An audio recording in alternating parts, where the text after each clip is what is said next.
Amen. Purihin po ang Panginoon. Magandang umaga po sa ating lahat, mga kapatid. Amen. Napakasarap po magpuri sa Panginoon. Amen. Hallelujah. Last week po, we studied the things that can make us happy. And we focus our study on the question, how to be happy? Paano nga ba maging masaya? And to top it up, there's another thing we need to do as well, and that is to stay happy. So how can we stay happy? Paano nga po ba yun, mga kapatid? Samahan niyo po uli ako ngayon sa part 2 po ng ating pag-aaral para sa Fuel of Joy under the series Faith Fueled Family. Dahil kung sumahin po talaga natin, maiksi lamang po yung buhay natin, paano nga ba tayo mananatiling masaya sa kabila ng mga pighati, sa kabila ng mga sakit, at sa kabila ng mga kahirapan sa buhay? Paano nga ba natin mapapahaba yung saya? Paano ba natin mapapadalas ang saya? At paano natin ito mapapanatili sa ating mga buhay? Manalangin po tayo. Hallelujah. Hallelujah. We glorify your name, Lord, and we come and humbly before you right now. Panginoon, salamat po dahil tunay nga pong palagi kang merong magandang layunin sa aming mga buhay.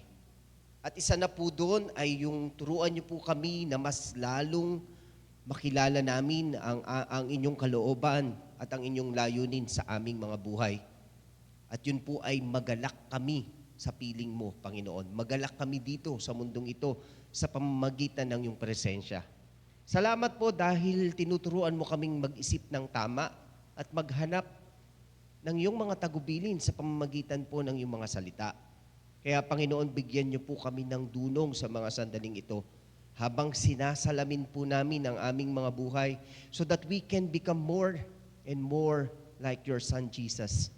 At pangunahan mo po kami sa umagang ito, Lord, please be our teacher, our speaker, our preacher ngayong umagang ito. Kayo lamang po at ang mga aral nyo lamang po ang nais naming marinig sa umagang ito. And as we prepare our hearts, Panginoon, hayaan nyo pong mapakinggan po namin ng malinaw ang yung mensahe para sa amin. That you may continue to strengthen our spirit, that our emotions will be composed before you, Lord. Dalangin po namin ang lahat ng ito, Lord. Hinihiling namin ang lahat ng ito ng may pasasalamat. At nawa, Panginoon, patuloy niyo pong paghariin ang inyong pangalan sa pamamagitan po ng aming mga buhay. We praise you and we thank you and we ask you to powerfully speak to us. In Jesus' name we pray. Amen. Amen. Praise God. Ang sabi ho sa Philippians 4:4, mga kapatid, yung binasa ho natin kanina, rejoice in the Lord always. I will say it again, rejoice. Maiksi lamang ho yung verse nito, pero very powerful each word. Rejoice in the Lord. Magalak kayo sa Panginoon. Inuulit pa po, magalak kayo. Naniniwala po ako ng lahat po ng tao sa bago ngayon, they seek happiness. Amen? Kayo po ba you seek happiness, mga kapatid? I think, simula pa lang nung bata tayo, kaya tayo gusto nating kumain kasi gusto nating maging masaya. Gusto nating matulog kasi gusto nating maging masaya. Gusto natin ng bagong damit kasi gusto nating maging masaya. Gusto nating mag-aral kasi gusto nating maging masaya. Gusto nating magkaroon ng boyfriend, girlfriend kasi gusto nating maging masaya. Gusto nating magkaroon ng asawa kasi gusto nating maging masaya. Gusto nating magkaroon ng trabaho. Lahat ng gusto natin, umuwi po yun dahil gusto po nating maging masaya. People seek happiness, but sadly, kakaunti lamang po, only a few knows how to keep it. Na para bang everyone is searching for happiness, but only a few understand the wisdom of keeping it. Maraming mga tao po yung naghahanap ng tunay na kaligayahan, ngunit iilan lamang po yung may karunungan para mapanatili ito. At alam nating lahat that only those who root their joy in God knows how to keep it. Amen? Amen? So, importante pong we root our joy with God's love and with God's presence. Amen? Tignan niyo po yung katabi niyo, punong-puno po ng joy ngayon. Amen? Puno po ba ng joy? Kitang-kita po sa mukha, di ba? Ang saya-saya. Kanina ho, nung nandito ho sa harapan, wala hong nakangiti. Kahit sa ngayon, lahat po kayo nakangiti na. Kasi po kapag ang happiness po, hindi yan yung nakaugat sa pananampalataya mo kay Kristo, madali ka pong matangay ng mga sitwasyon mo sa buhay. Kasi po, happiness fades when it depends on circumstances. Kumukupas ang kaligayahan kapag ito ay nakabase sa mga sitwasyon at mga pangyayari mo sa buhay. At ngayong umaga pong ito, we're gonna learn how to remain joyful even when life becomes difficult. Ang sabi po natin, true happiness starts with God. Kaya ang sabi po sa Psalm 16:11, in your presence, there is fullness of joy. Sa piling ng Panginoon, mayroong lubos na kagalakan. Lubos na kagalakan. Amen? So, ibig sabihin po nun, happiness is not found in possessions. Ito po yung mga bagay na pwedeng magbago, that can change, things that can break, or things that can disappear. Kagaya ng bahay, kagaya ng sasakyan, mga damit, at kung ano-ano pa, mga material na bagay. Kasi po, pwedeng you can own the world and still feel lost, and then you can have very little but feel complete. Paano po yun? Ano pa po? Happiness is not found in positions or anuman ang posisyon or katayuan mo sa buhay. Kasi po, ang posisyon, it can elevate your status, but they cannot elevate your joy. Kasi po, happiness is not really found in possessions. Actually, mas mahirap po yung sikat eh. Mas mahirap po yung nasa taas. Kasi pag nasa taas ka, mas tanaw ka ng marami. Kapag nasa taas ka, mas maraming nakakakilala sa iyo. Kung medyo bata-bata ka pa, akala mo, masarap yon. Pero sa pagdaan po ng panahon, makikita mo, wala nang masasaya pa kung hindi yung simpleng pamumuhay. Amen? Kasi at the end, maraming pwedeng magsabi, uy, ang galing mo naman, uy, ang galing mo naman. Kasi baka okay pa yung nangyayari sa'yo, baka nakikinabang pa siya sa'yo. Pero once na merong hindi magandang nangyari sa'yo, baka sa halip na itaas ka nila, sila mismo ang mangungutya sa'yo.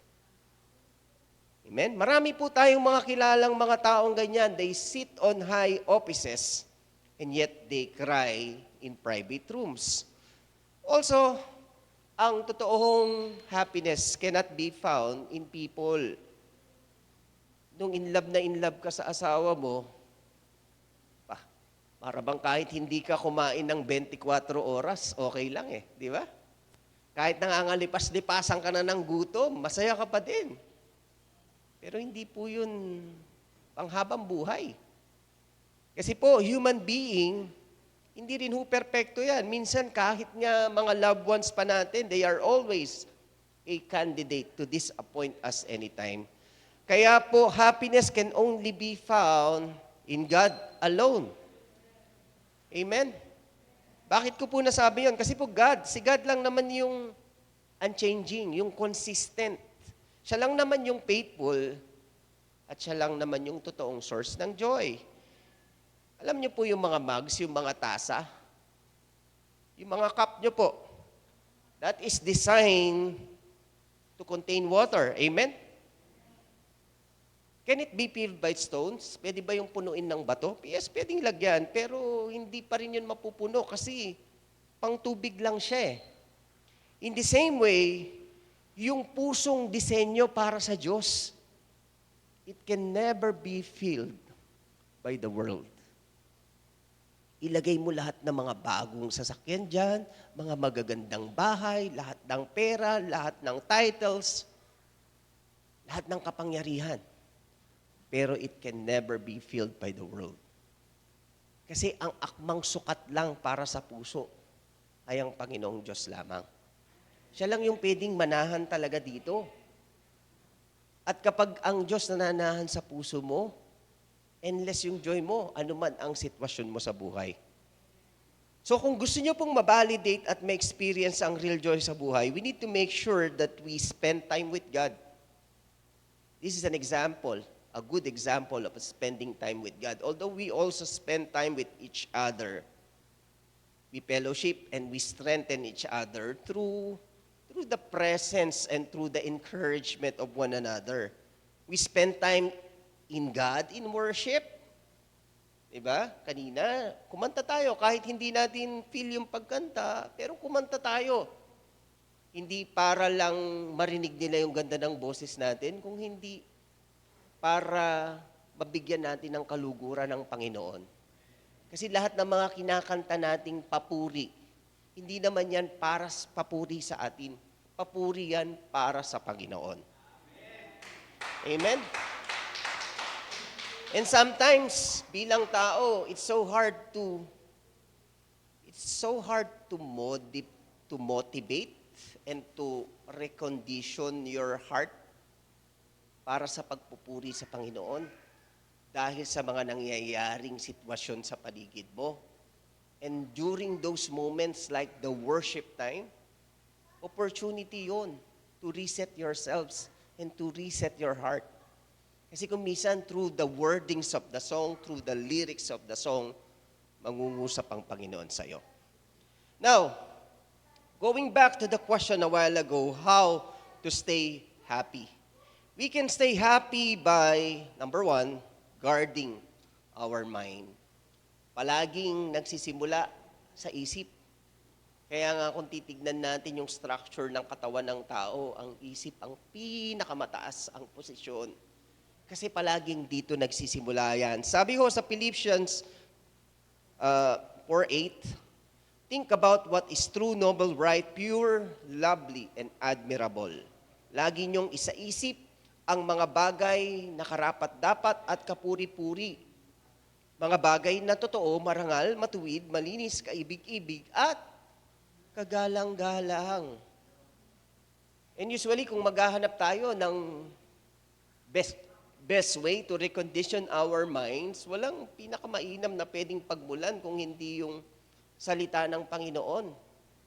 Although, meron tayong mapupulot na mangilan-ngilan, lalong-lalo na sa social media, meron tayong mapupulot na mangilan-ngilan, pero marami rin po tayong pwedeng maging katitisuran. At ang problema po, if we keep on browsing, instead of browsing the Bible, we keep on scrolling our mobile phones.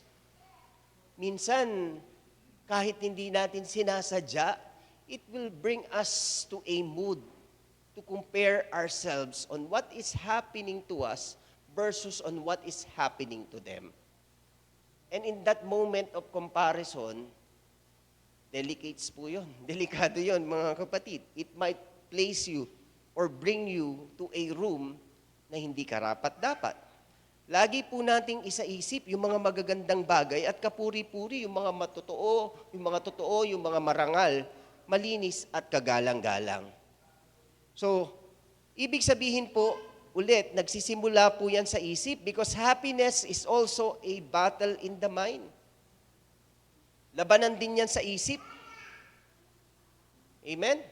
Nilalabanan ng isip natin ang mga negativity, mga doubts at mga takot na pwedeng mag-drain ng joy sa atin. Tignan nyo yung kapatid nyo ngayon, yung katabi nyo. Nilalabanan niyan yung antok sa mga sandaling ito. Amen? Diba? So, mahirap yan kasi sa lamig ng paligid natin, sa ganda ng ambience natin, sa softness ng boses ko, amen, pwedeng mapaglulabay kayo at antokin kayo. At yan ang gagamitin ng kaaway para ma-distract kayo sa kung ano yung pinag-aaralan natin. Kasi pag naging convenient kayo sa pakikinig, nakaganon kayo, maya-maya nagpe-pray na kayo, tapos naduduling-duling na kayo, namumuti na yung mata nyo. Natapos na yung gawain, nag-amen na ako, uy, tapos na pala yung preaching, ang bilis ah. Hindi natin talaga nakuha yung gist, yung aral ng tinuturo. Amen? Kaya siguro minsan gawin natin, naka-Indian seat tayong makinig, no? Para siguradong gising kayo o kaya naka-planking position po lahat habang ako po ay nag-share dito. Amen? Parang ayaw nyong sumeksi. Alam niyo ho ba yung planking, yung nagdi-develop ng abdominal core? Kaya kung gusto niyo yung ma-develop yung inyong abs na tinatawag, planking po yan, stretching yan, isometric form of exercise na nagpapadaloy ng dugo sa buong katawan. Amen? Alam ko pong struggle yung oras na ito. Pero kurot-kurutin po natin yung ating mga sarili para po marinig natin ng malinaw yung sinasabi ng Panginoon. Amen? Kasi inaaway ako ng mga anak ko kapag bigla daw akong sumisigaw. Pag biglang nagpipreach, sabi ko, napapasigaw ako kasi may nakikita ako nagpipray habang nagpipreach ako. Amen? Amen? So, alam po natin kung ano yung mga dapat nating alisin sa isip natin. Yung isa sa mga bagay na yon, we need to avoid comparison and envy. Yung comparison and envy, yan po yung dalawang bagay na palagi kong sinasabi, di ba? Na madaling makita sa Facebook. Kasi nakikita mo kung ano yung nangyayari sa kanila eh. Yung comparison po kasi, yan yung numero unong snatcher ng joy. Yung pagkagising mo sa umaga, nag-pray ka, Lord, salamat po dahil buhay pa ako. Salamat po, Panginoon. Amen. Tapos, pagbukas mo ng cellphone mo, nag-browse ka. Okay? Nakita mo si sister ganito, si sister ganyan. Si sister ganito, nakita mo ang sexy-sexy, pinakita niya yung abs niya doon sa kanyang posting. Tapos, napatingin ka sa salamin, nakita mo yung sarili mo. Ay, sana all, mapapaganon ka, di ba? Kahit na ayaw mong i-compare yung sarili mo, anong mararamdaman mo? Mabigat na nga yung timbang mo, mabigat pa yung nararamdaman mo, di ba? Ang bigat-bigat noon. Kasi hindi mo sinasadya, you're already trying to compare yourselves. Nandun na yung presence ng envy, yung inggit.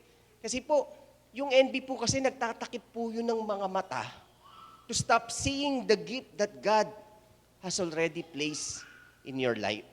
Sabi nga po ng isang illustration, a person who water weeds cannot expect flowers. Ano ibig sabihin yan? So, hindi ka pwedeng mag-expect ng good result if you keep feeding the wrong things.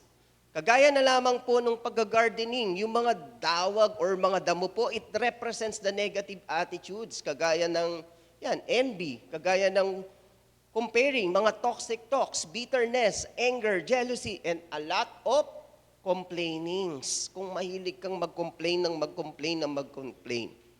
Ang mga flowers naman daw po, it represents joy, peace, happiness, and growth.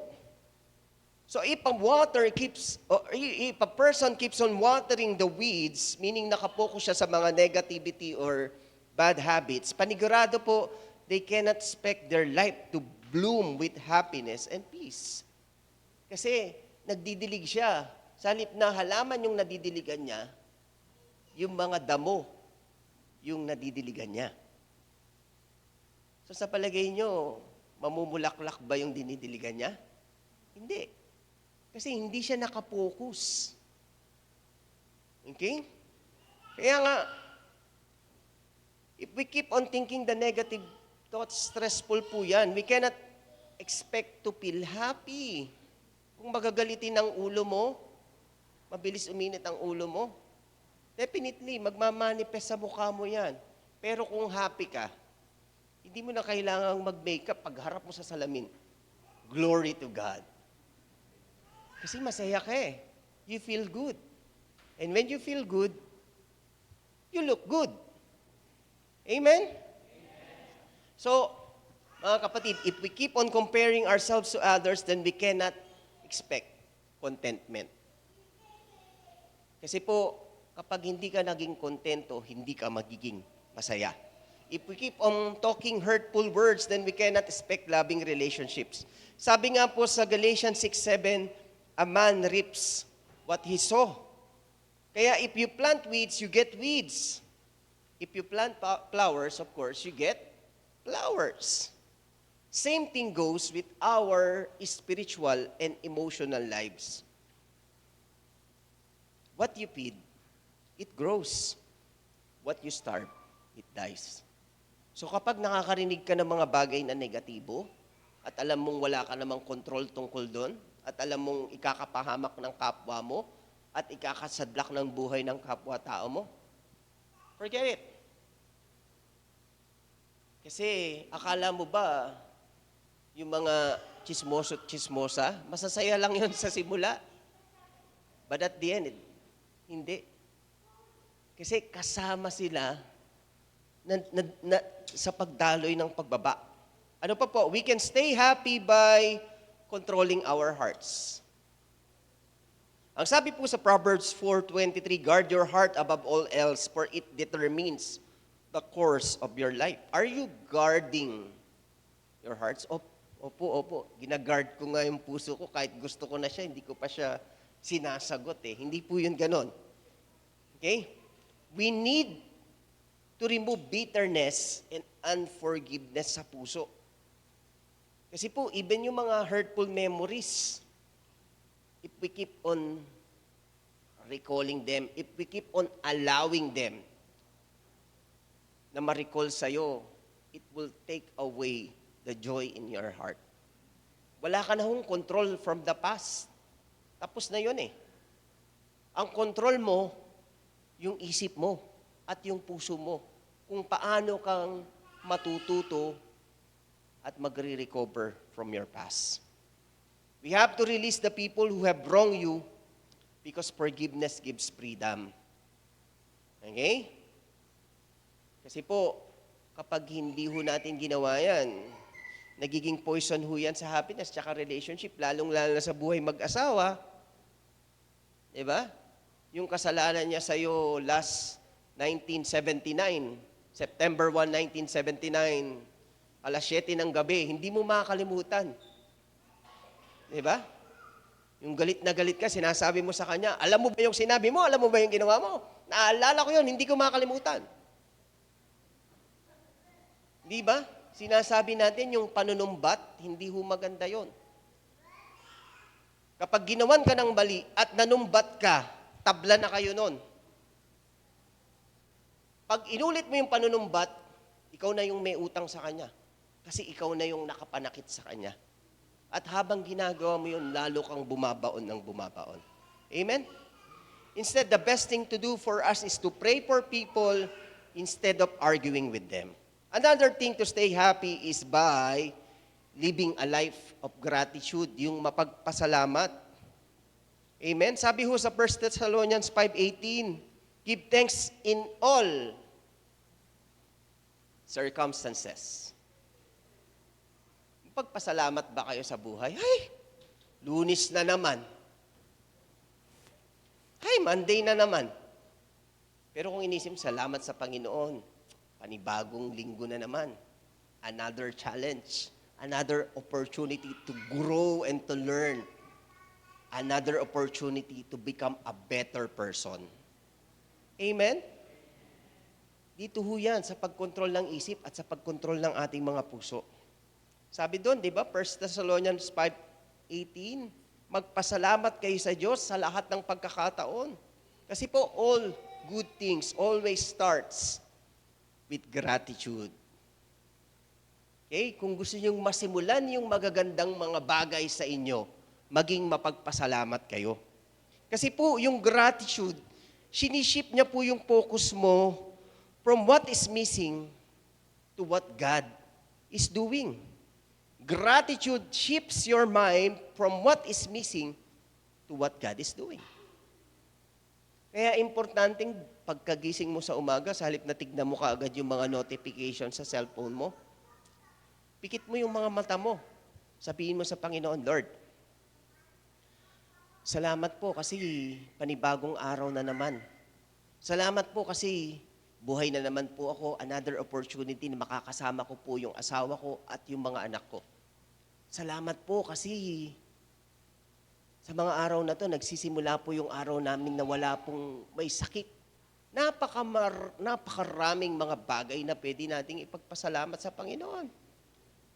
Kung minsan nga, hindi na natin napapansin man lang yung mga maliliit na bagay na dapat nating ipagpasalamat. Katulad ngayon, simpleng-simple lang. Yan o, kitang-kita ko sa inyo, sabay-sabay lumalaki yung butas ng ilong nyo, tsaka lumiliit, lumalaki, lumiliit. Ibig sabihin, nakakahinga kayo ng maayos. Alam niyo ho ba, kapag 50-50 na tayo at nandun na tayo sa ICU room, in order for us to survive and to maintain life, sinasaksakan na tayo ng oxygen. At alam niyo ba kung magkano yung serbisyo ng bawat oxygen? I think nag-raise na, lalo pa hong nagmahal ngayon. So kada hininga mo, piso, 2 piso, 3 piso. Ilang beses ka bang sumisinghot sa maghapon? Anybody? Any volunteer? Meron po bang nakakabilang nun? Wala. Hindi ba kabutihan at kagandahang bagay yon na binigay ng Diyos sa'yo? Na kaya mong lumanghap ng hangin. Pagkatapos, sa halip na yun yung mga naiisip mo, wala ka nang ibang naiisip kundi puro problema. Kundi puro reklamo, kundi puro galit, puro inis, puro inggit, puro selos. Tapos magugulat ka, magtataka ka. Parang pagod na akong mabuhay, parang hindi naman masayang mabuhay. So sino? Sino yung gumagawa ng kalungkutan mo? Amen? To start and end each day, napaka-importante po that we start it with the prayer. So normally, ang pinakamagandang practice ho dyan, just to give you a practical advice, mag-isip kayo ng kahit anong, at least 3 magandang bagay na dapat nyong ipagpasalamat sa Panginoon. Every time magpe-pray kayo sa gabi, mag-isip kayo ng 3, at least 3, na pwede nyong ipagpasalamat sa Panginoon. Tignan nyo, pagkatapos nyong mag-pray, masaya yung puso nyo. Kontento yung buhay nyo. Kasi it shifts your mind from what is missing to what God is doing. Doon mo nakikita yung kapangyarihan ng Diyos sa buhay mo kapag nagiging mapagpasalamat ka. Amen? Another thing. Amen. Praise God. Another thing we can do to stay happy is by living purposely. Sabi ho sa Romans 8:20, all things work together for good. Alam niyo po, when you found your purpose and meaning to your life, lagi ka lang happy. Ang tanong, alam mo ba yung meaning ng buhay mo? Alam mo ba talaga yung purpose ng buhay mo? Minsan kasi, karamihan sa atin, hinahanap natin yung value, yung halaga ng buhay natin, sa kapwa-tao lang din natin. At kahit anong hanap mo ng halaga mo sa iba, hindi nila kayang i-define kung ano yung value mo. Kasi, hindi naman siya yung may gawa sa'yo eh. Yung lumikha sa'yo, yung nakakaintindi lang talaga ng value mo. At sino ba ang may likha sa'yo? Ang Panginoong Diyos. Kaya importanteng pag hinahanap natin ang ating sarili, hinahanap natin sa Kanya, tinatanong natin sa Kanya. Kasi siya yung lubos na nakakaunawa sa atin. Amen?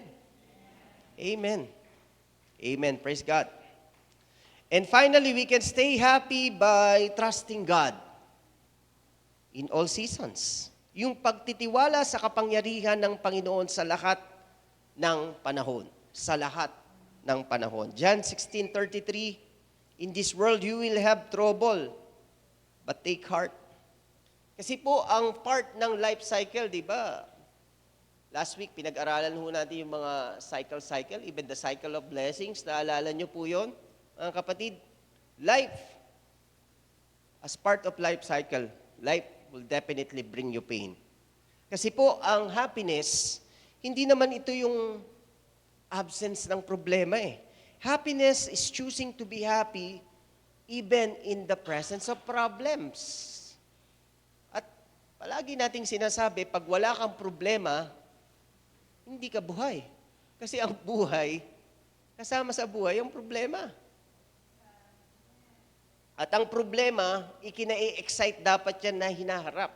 Kasi ibig sabihin, opportunity yan para matuto at para maging better.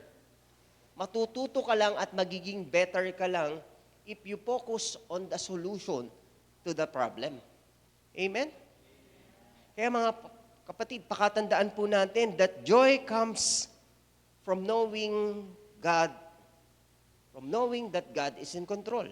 Lagi po nating iniisip or iisipin na ang faith po natin is the only one that can protect our happiness during trials. Kaya nga tayo pumupunta sa church eh. Kasi pinapatibay natin, pinapalakas natin yung ating pananampalataya. Amen? Bakit kayo pumupunta sa church, mga kapatid? Ay, kailangan kong pumunta sa church kasi hahanapin ako ni pastora pag hindi ako pumunta sa church. Ganun ba yon? Hanapin ako ni sister. Ay, kasi feeling ko weak ako pag hindi ako nagpunta sa church. Pumupunta ka sa church kasi pinapalakas mo yung puso mo, pinapalakas mo yung pananampalataya mo. Dahil kapag malakas ang pananampalataya mo, yan ang magsisilbing pananggalang mo sa kahit anong sitwasyon mo sa buhay. Gaya po nung nangyari kay Paul sa Philippians 4:4, si Pablo ho, even in the presence na siya po ay nasa kulungan, he can still praise God. Kasi ho, mainit yung pananampalataya niya sa Panginoon. At dahil mainit yung pananampalataya niya sa Panginoon, wala siyang ibang nakikita kung hindi yung kamay at kapangyarihan ng Diyos sa buhay niya. Mga kapatid, let us desire that, kagaya po ni Pablo. Yung hanapin natin palagi yung kapangyarihan ng Diyos sa buhay natin. At nagsisimula yon sa pagiging mapagpasalamat. Happiness is a daily choice grounded in God. Sabi nga nila, choice. It has something to do with freedom. Yan ang isa sa pinakadakilang miracle na nangyari dito sa lupa. That God created you not to be like robots. He gave you the capability to choose on what kind of life you can have. Kaya yung nangyayari sa buhay mo ngayon, malaki yung parte ng pagpili mo. Kasi inaalaw mo na ganyan yung mangyari sa'yo. Sabi nga, di ba, what you allow is what will continue. And if you don't allow it, it will not continue. We need to fuel ourselves towards God. We need to refocus ourselves towards the goal, which is God. At kapag ginawa po natin yon, definitely mararanasan ho natin yung kapangyarihan ng Panginoon. Let us always seek God. Let us always guard our minds. Let us keep our heart clean. Let us always practice gratitude. Let us always live with purpose. And let us always trust God. Dati po kasi ang akala natin, all this time, we thought that our wants could lead us to real happiness. Akala kasi natin na lahat ng gusto natin ay magiging gusto. We used to believe that getting what we want would make us truly happy. We all thought that fulfilling our dreams and desires would bring real happiness. It will not. Habol tayo ng habol sa kung ano yung gusto natin to the point na kahit hindi na nga tayo minsan nagiging masaya. At kung makuha man natin yun, marirealize natin na panandalian lang pala yung sayang idudulot nito. Kasi after all, lahat naman ng gusto nating gawin, ang inuuwian nun, ay akala natin gusto nating maging masaya. Ang problema kasi dito, sa kakahabol natin, isang bagay yung nawawala sa atin. Alam niyo po kung ano? Panahon. Humarap ka sa salamin. Yung pagputi ng buhok mo at pagkulubot ng mukha mo, yan ang magsasabi sa'yo kung ano yung nawala sa'yo. At kung hindi natin itatama yung ating mga isip at ang ating mga puso kung ano talaga yung dapat nating gawin, baka maubos na ng maubos yung panahon natin at hindi natin maramdaman talaga kung ano yung pangakong saya na gustong ibigay ng Diyos sa atin. Yung totoong joy kasi, wala sa kung ano yung nasa labas ng puso, kundi sa kung ano yung nasa loob ng puso. Joy does not come from the outside, it flows from the inside when God lives in your heart. Anumang bagay na nasa labas ng puso mo, hindi po yan ang totoong ligaya. Kasi ang totoong ligaya nasa kaibuturan ng puso mo. At sino ba yung nananahan sa ikabuturan ng puso mo? Ikaw yung makakasagot niyan. Dahil kung ang Panginoon ang nananahan sa ikabuturan ng puso mo, if God truly lives in your heart, real joy flows from your heart. Ama naming Diyos, lumalapit po kami sa mga sandaling ito, Panginoon. Nagpapasalamat po kami sa iyong mga paalala.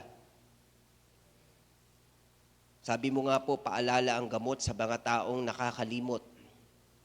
Maraming mga opportunities sa aming buhay dahil sa kabila po ng aming mga kaabalahan, nane-neglect po namin at naisasantabi po namin yung mga bagay talaga na dapat mas mahalaga. Higit sa lahat, Panginoon, sa mga sandaling ito, unang-una sa lahat, gusto ho naming magpasalamat for the gift of life that you gave us. Salamat po, Panginoon, for you fill our hearts with joy. Ano man yung mga sitwasyong nangyayari sa aming buhay. Ano man ang sitwasyon ng aming buhay sa mga sandaling ito. We pray for joy to be in us. Kaya po, Lord, continue to teach us to guard our minds, to protect our hearts, and to trust on you alone in every seasons of our lives, Panginoon. Help us to stay happy, not because life is perfect, but because you are perfect in our lives. Kaya po, Lord, turuan mo po ang aming mga puso to seek happiness, not in temporary things, but in the things that last forever. At ikaw yon, Panginoon.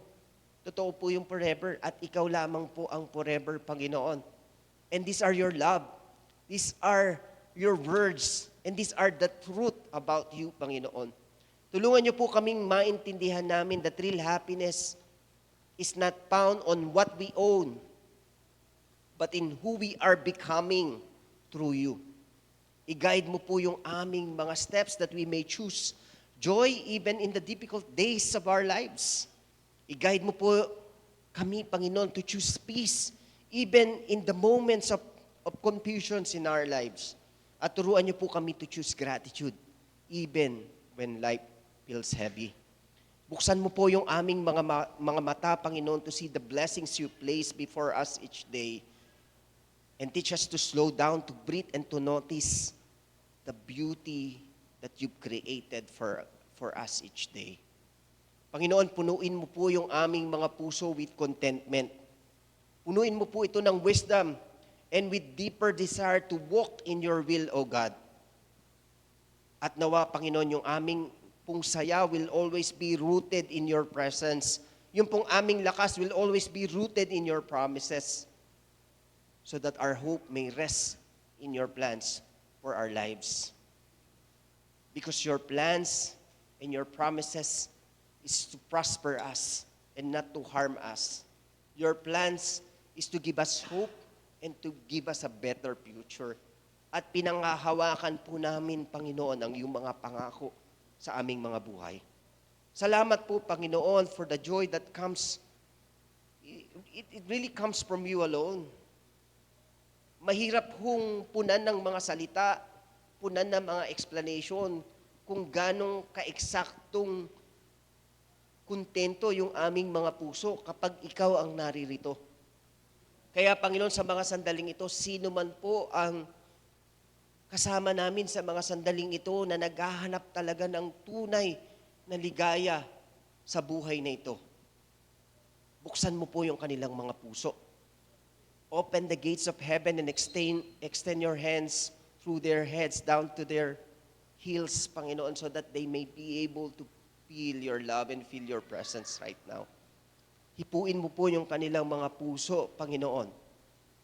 At hayaan mo po, Panginoon, sa mga sandaling ito, ibabad mo po kami sa iyong pag-ibig, that we can grow in it, that we can live in it, until it overflow in us so that we can share it with others, especially to our families, Panginoon. Maraming pong salamat sa iyong mga pagtuturo, sapagkat ang iyong mga salita po ay tunay ngang buhay. Ang iyong mga salita ay buhay noon, ngayon, at magpakailanman, Panginoon. Ito pong aming panalangin, in the name of Jesus Christ we pray. Amen. Amen. Praise God.